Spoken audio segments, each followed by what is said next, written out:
Nonsense UEFA. Last year them put us for group of death. This year again, the same thing.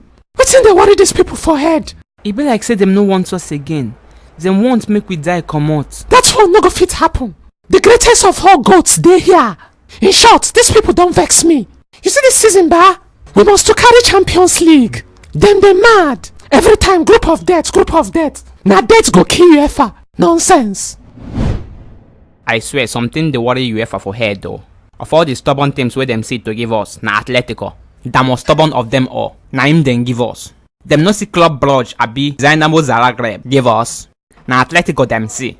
The kind thunder wey go fire them ba. But coachy, we get Ororo now. All these boys wey no gree go school.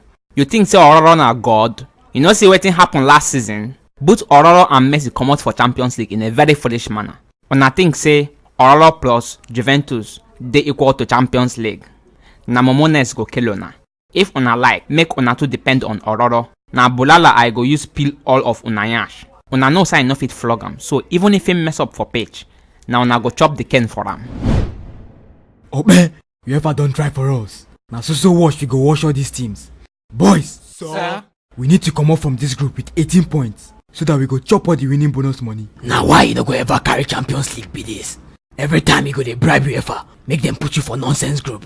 Wetin you dey do for my house and why they accuse me of bribery? See, make I tell you something. Just pray say we no go jam for Champions League, because na still the same VAR I go use comot you. I go everly dey hunt you, even for your dreams. Steering, Sir? go release my dog. This guy don too dey here. May he pursue this man comot. He don take what don feed am. Yay! UEFA no suppose give us Napoli again na. Dem dey smoke weed. Make I no too complain sha. E better make I dey this group than today Chelsea group wey all of them na meat. I fit swear say Chelsea no go even comot from that group sef. Which kind nonsense UEFA dey do like this now? Why them go carry all these stubborn clubs give me make I play? People go dey think say our group not too strong now because them no see Madrid or Juventus. Them no know say na all these clubs wey no get big name, na them dey stubborn pass. Chai!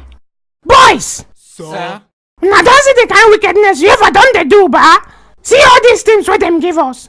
Make una no go disgrace me oh. Kochi, nothing dey happen. Shebi na me dey post. No worry yourself. Wetin you talk? You say make I no worry? You dey mad? You will never even keep one clean sheet since this season. No ever talk to me again until you keep one clean sheet. Okay, sir. Sorry, sir. You still dey talk? Foolish boy. But Kochi, all those stubborn teams wey dey our group, them don sell all their stubborn players. Them no stubborn again. Like Ajax don sell the Leeds and the Young. And even Pepe no dey Lille again. All these small boys wey I get for here, una think say una get brain. Na una problem be that. Ajax don sell Ziyech, No, sir. Van der Beek, No, sir. Tadic. No, sir. Those boys stubborn, I be them not stubborn. Them stubborn, sir. Good boy. I go jog and defeat 100 times. But Kochi... Don't shut up there.